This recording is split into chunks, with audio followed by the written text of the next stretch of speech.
ingat untuk join, dan teman-teman dari mahasiswa juga bisa ingatkan teman-temannya untuk bisa mulai join. Mungkin kita akan mulai sekitar 2 menit lagi supaya tidak terlalu molor.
Recording in progress.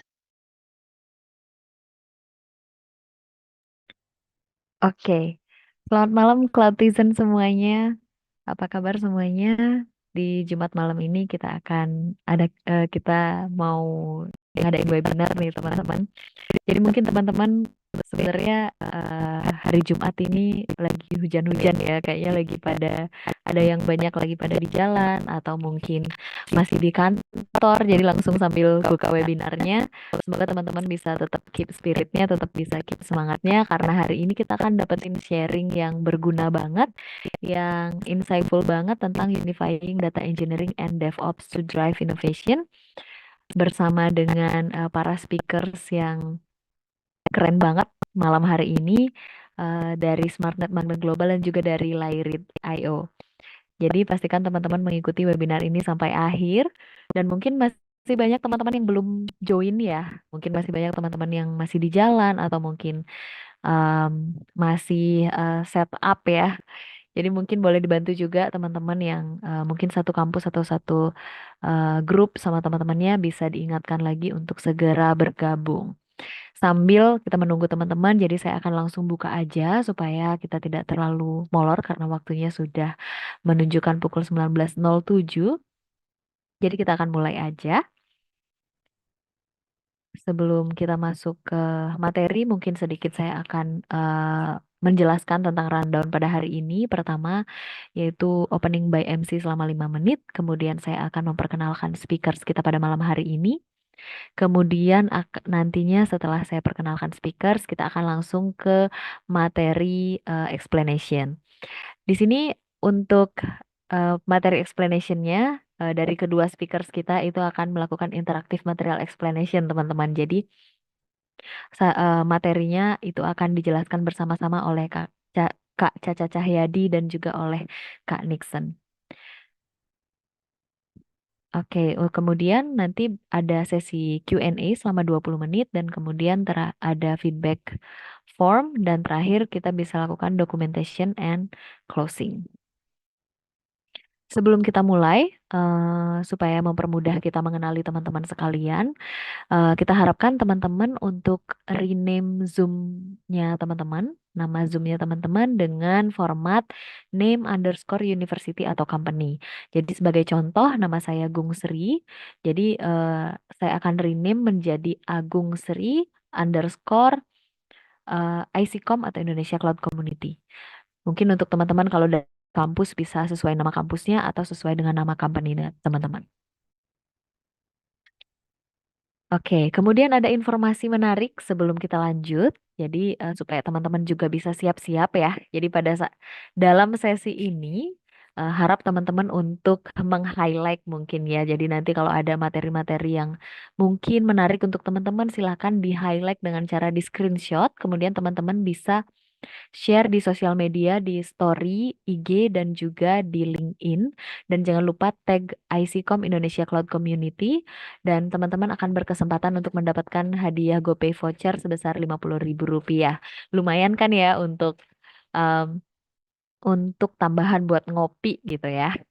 Oke.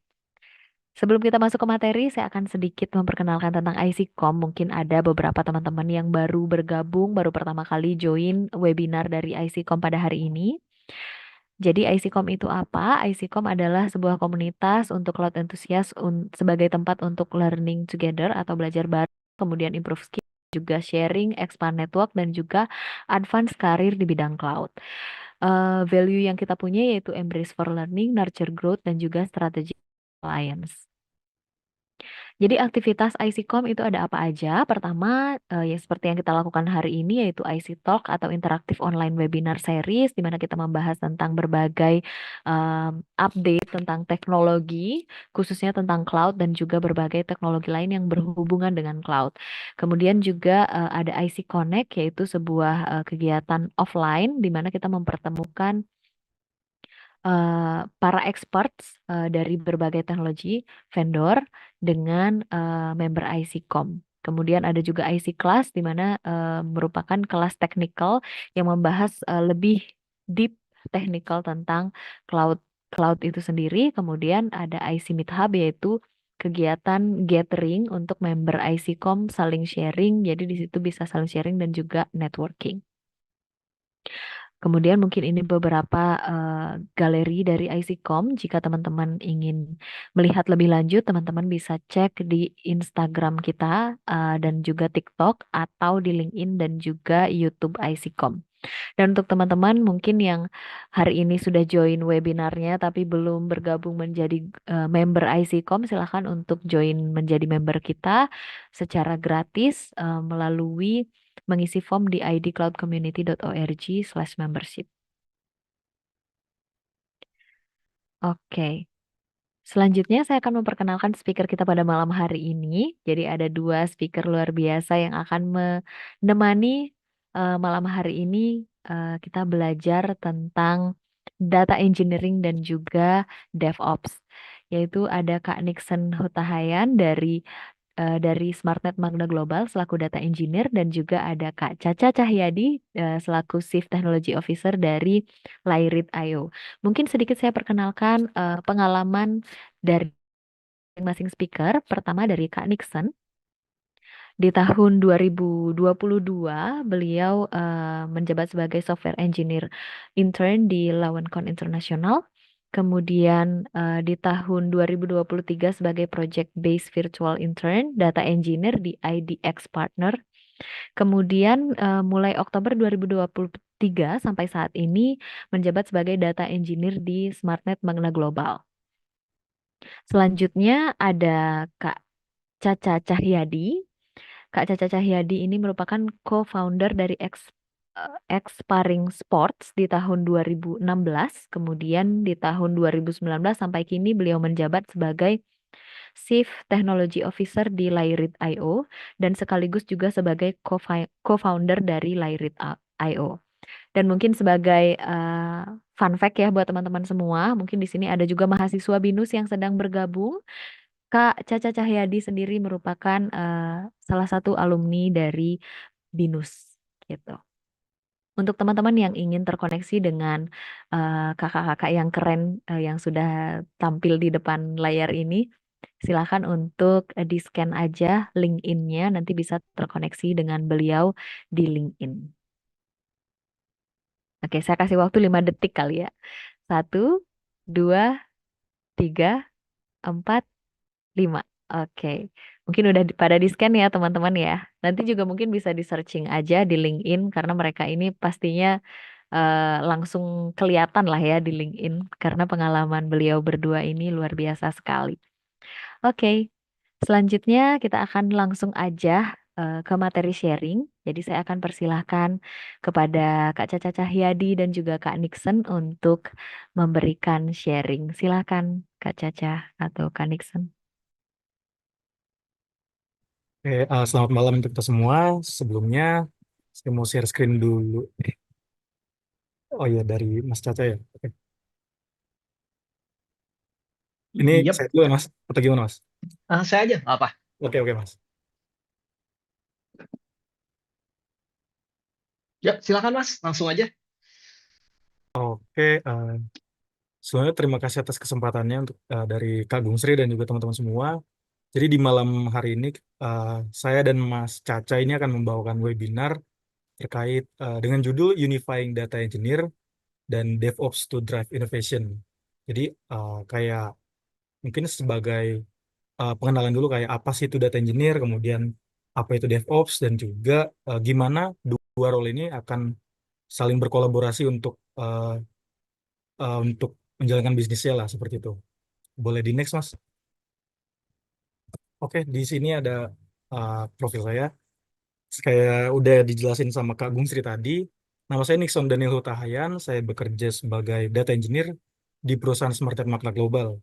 Dan di presentasi kali ini saya akan yang ngejelasin kayak tadi, apa itu data engineer, apa tugasnya, kemudian em, kayak siapa sih orang-orang yang membutuhkan data terkait yang udah dikumpulkan sama data engineer ini, dan juga poin penting mengenai eh, tujuan mereka berkolaborasi dengan DevOps ya.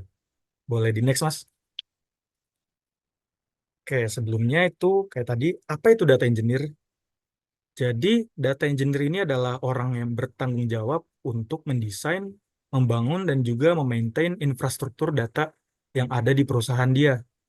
Contohnya, kayak singkatnya data engineer itu nantinya akan mengumpulkan data dari banyak sumber data tadi, diambil, dikumpulkan, dan disimpan agar teman-teman si data engineer ini ataupun stakeholder atau downstream itu bisa menggunakan data yang udah di-collect tadi.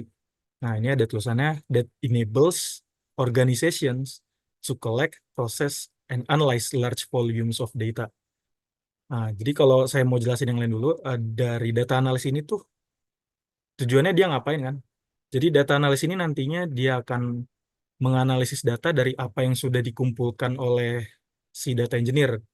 Contohnya, dia pengen menganalisis produk-produk yang paling laris gitu pada bulan lalu atau bulan ini. Contohnya, dia akan menganalisis berapa sih pendapatan yang didapat oleh perusahaan dia dalam setahun terakhir. Jadi, data analis ini akan menggali insight, mendapatkan banyak data informasi yang ada di dalam data yang sudah dikumpulkan si data engineer. Berikutnya ada role lain dari teman si data engineer ini yang namanya data scientist. Data scientist ini kurang lebih sama dengan si data analis. Dia menganalisis data juga, tetapi data scientist ini lebih deep untuk menggunakan model machine learning. Contohnya kayak gimana?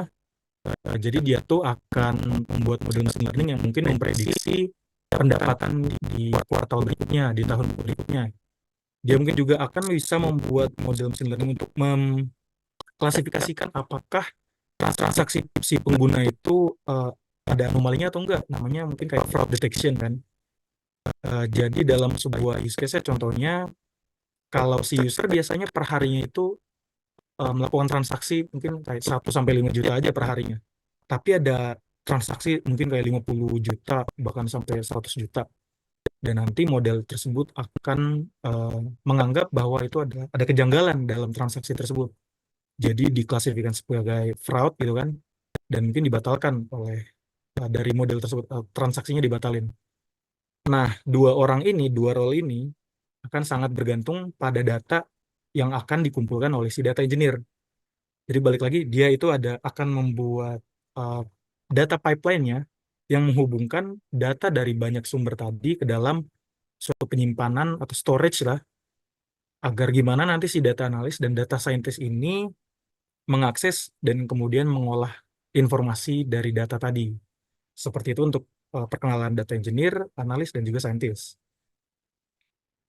Next, Kak. Oke. Di sini ada data pipeline patterns. Kurang lebih ini adalah uh, gambar kayak flow-nya, gimana si data tersebut diambil, gimana caranya diambil, kemudian di mana data tersebut disimpan untuk dapat diakses, ataupun juga untuk pengolahan dan apa sih tujuannya nanti si data tersebut tadi. Nah, di sini ada contohnya data producer. Data producer ini adalah tempat di mana data tersebut dihasilkan, di-generate. Jadi data tersebut akan dihasilkan dari pojok kiri ini. Contohnya ada dari database. Database itu misalkan ada seorang kasir lah kita bilang ya. Ada seorang kasir yang punya database terkait mungkin penjualan dia gitu. Itu adalah salah satu contoh misalkan kalau ada orderan baru, maka ada baris baru di dalam database dan itu kita sebut sebagai producer, di mana data tersebut tadi bertambah gitu kan. Kemudian juga files, contohnya files ini bisa kayak yang ada 3 struktur data kan, ada yang terstruktur, kemudian ada semi terstruktur dan juga tidak terstruktur. Itu mungkin kayak CSV, XML, JSON, atau PDF, dokumen-dokumen lain. Itu bisa disebut sebagai produser. Mungkin kalau belum ada gambaran, dari website lah kita bisa nge-scraping data. Data engineer bisa ngambil data dari website tersebut dan dia hasilkan sebagai file CSV. Itu contoh produsernya. Bisa dari website tersebut, dan juga file-file hasilnya tadi dianggap sebagai produser. Selanjutnya ada IoT device nih. Kalau mungkin belum kepikiran, dulu tuh saya pernah ada project untuk ngambil data dari IoT device dan juga API. Contoh IoT device ini kayak apa? Di smart farming tuh ada kayak sensor baterai, lampu, ada namanya soil pH atau ambient light. Kurang lebih seperti itu untuk IoT device nih. Eh, yang urusannya bareng-bareng kayak ke smart farming kayak gitu kan. Banyak sensor-sensornya dia. Dan juga API. Jadi nggak perlu langsung ke dalam database, tapi kita bisa mengakses datanya dari API tadi. Berikutnya ada data ingestion. Data ingestion ini lebih ke flow atau gimana caranya tersebut diekstrak atau diambil. Jadi akan ada banyak istilah dalam fase data ingestion ini ya. Contohnya kayak ETL, ELT, kemudian ada batching dan juga streaming. Dan untuk pembahasan itu nanti akan saya jelaskan di slide berikutnya. Tapi kurang lebih gambaran data ingestion ini adalah cara gimana si data tersebut diekstrak agar bisa disimpan ke dalam yang tengah ini nih, data lake dan juga data warehouse. Ini bagian storage-nya. Kan kalau teman-teman ada bertanya nih, perbedaan database, data warehouse, dan data lake ini seperti apa? Karena kan eh, ketiga objek ini sama-sama menyimpan data, tapi punya tujuannya masing-masing. Contohnya untuk database, database ini lebih ke hal yang transaksional.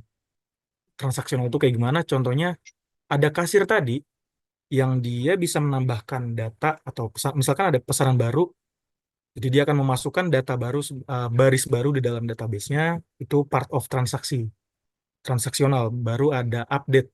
Nah, misalkan saya beli sabun, yang tadinya sabun tersebut stoknya ada 80, sekarang kalau saya beli berarti sisa stoknya ada 79 dong.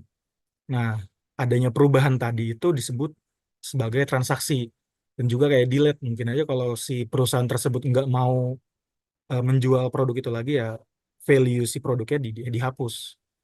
Itu untuk database. Dan struktur database ini dia tuh kolom dan baris. Kolom dan baris.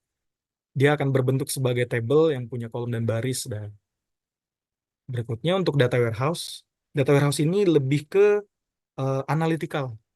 Jadi kalau misalkan ada data analis ataupun saintis, misalkan mau mencoba untuk mendapatkan data yang tadi udah disimpan, dia nggak akses ke dalam database.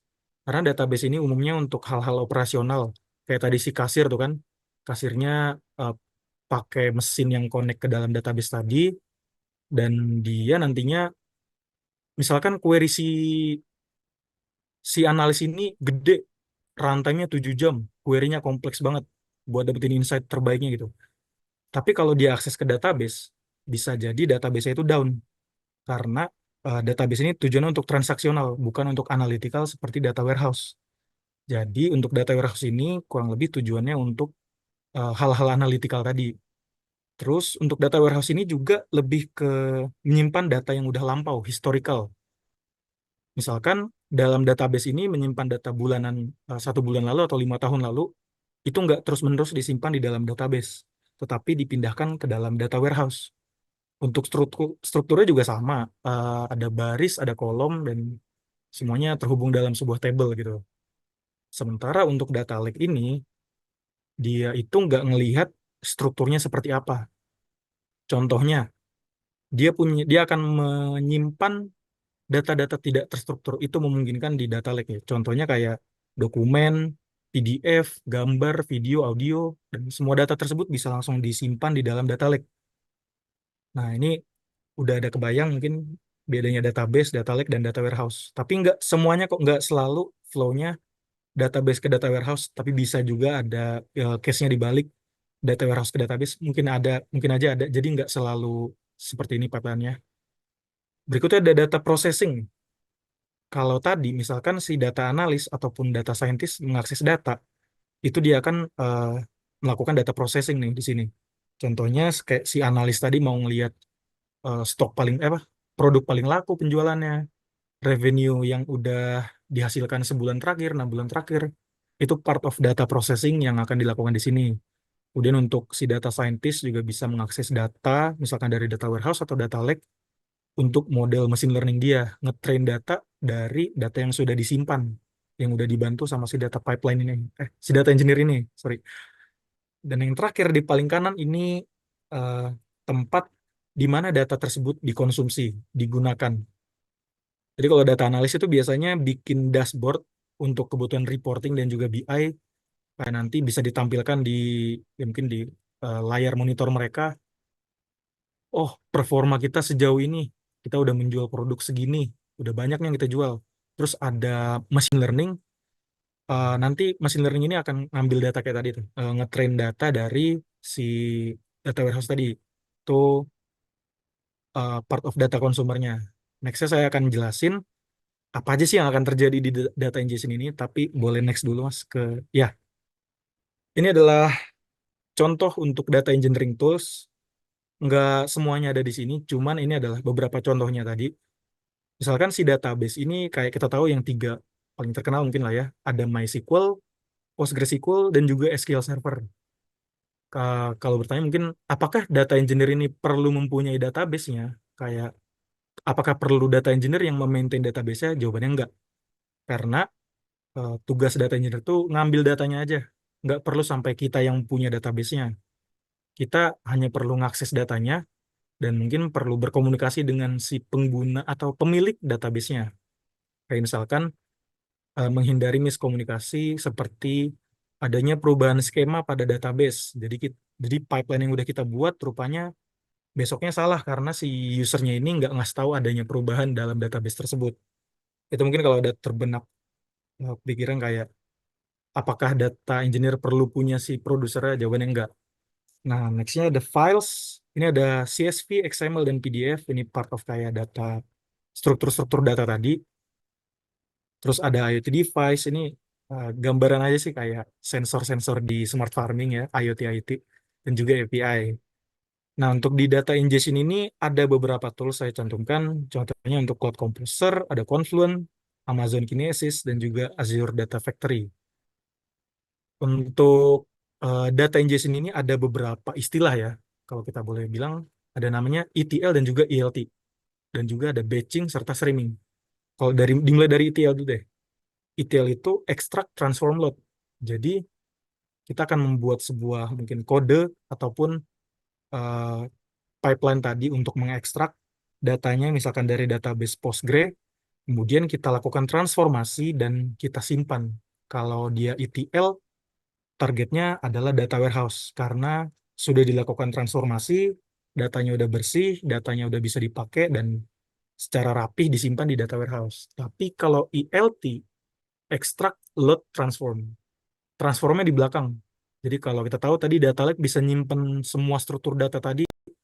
Nah, ini ELT nih, extract load. Jadi setelah diekstrak datanya, langsung disimpan ke data lake. Dia nggak perlu tahu tadi strukturnya kayak inikah apa ini baris atau kolomnya yang mana ini, strukturnya mana ini. Jadi dia nggak akan ngelihat itu dan bisa langsung di load. Dan untuk part of transformasinya itu bisa dilakukan di kapan-kapan gitu kan, di data processing sepertinya, misal kayak gitu. Next-nya itu ada batching dan juga real time gitu. Kalau di Cloud Composer, sebenarnya ini bukan ETL tools. Dia itu punya instance namanya Airflow. Airflow ini sebagai workflow management. Tapi karena Airflow pakai Python, jadi sifatnya bisa fleksibel dibuat untuk ETL. Nah, tadi Airflow tuh saya sebut, itu adalah tools untuk batch data pipeline. Nggak bisa streaming di Airflow. Jadi batch data pipeline itu akan akan eksekusi data pipeline tersebut dalam interval waktu yang sudah ditentukan. Contohnya tiap jam 3 subuh dah. Jadi tiap jam 3 subuh data tersebut akan dieksekusi dari data pipeline yang ada, akan mengeksekusi untuk mengambil datanya, melakukan transformasi, kemudian menyimpan ke mungkin contohnya data warehouse. Itu untuk batching. Sementara kalau real time, contohnya di sini ada di Confluent. Confluent kan pakai Kafka ya. Ini ada untuk real time, kapanpun datanya di-generate, kapanpun ada data yang baru, sesaat itu juga data tersebut akan langsung diambil, diekstrak. Jadi bedanya real time dan batching itu pada interval waktunya. Kalau si batching ada penjadwalannya, real time itu sesaat kapan data tersebut dihasilkan. Nah, itu ada banyak banget istilah di dalam data ingestion ini. Contohnya kayak tadi ada ETL, ELT, real time, dan juga batching. Next-nya di storage nih ada ada data lake dan juga data warehouse. Yang pertama di data lake ada Hadoop HDFS. Ini tools dari Apache Hadoop. Dia punya data lake juga. Nah, berikutnya ada Azure Blob Storage, Google Cloud Storage, dan juga Amazon S3. Berikutnya untuk data warehouse, ini ada contohnya Greenplum, Azure Synapse Analytics, Google BigQuery, dan juga Redshift. Ini tempat biasanya si data analis atau data scientist ini ngambil datanya. Nah, berikutnya juga ada data processing. Secara tool sih ya kurang lebih pakai Python dan juga SQL Query itu udah memungkinkan, udah memumpuni lah untuk melakukan pemrosesan data yang sudah disimpan tadi. Dan untuk di paling kanan di data consumer ini bukan tools umumnya data engineering, cuman saya lengkapin aja. Kayak BI dan reporting itu part of-nya data analis, dia membuat dashboard, membuat reporting, itu biasa menggunakan Power BI, Looker Studio, Metabase, dan juga Tableau. Sedangkan untuk machine learning ini koreksi kalau salah ya. Dia tuh pakai Vertex AI, Apache Spark ini ada library namanya MLib, machine learning library lah. Dan juga TensorFlow. Kurang lebih itu sih untuk penjelasan data engineering tools. Apa ya, next-nya, why data engineer need collab with DevOps? Ini